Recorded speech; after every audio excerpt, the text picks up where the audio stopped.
how to program a 16-bit code on the Topo remote. Once you've removed the screw from the remote, you will see a programming jumper. The jumper is only over one pin, so you'll remove it and put it over both pins. The LED will flash to indicate that it's ready for programming. Now place the remote horizontally in front of you with the LED towards your body. The top button is I for increment, the bottom button is S for step. Press the increment button 3 times, then step once. So 1, 2, 3, then step. Now it's in 16-bit mode. 16-bit is always 5 digits. The I is a digit. The S is 0, space, or end.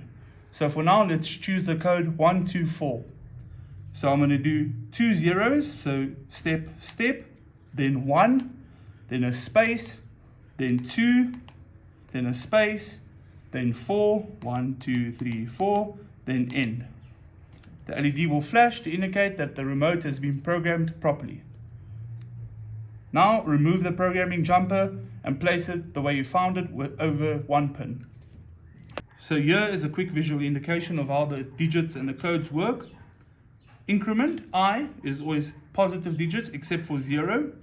0 is S, but S can also be a space or an end. So you would enter programming, and let's use 136 as an example.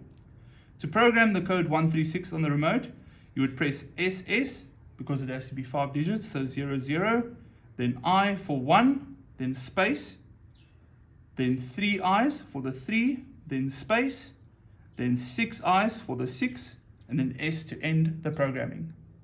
Here's another example, 21.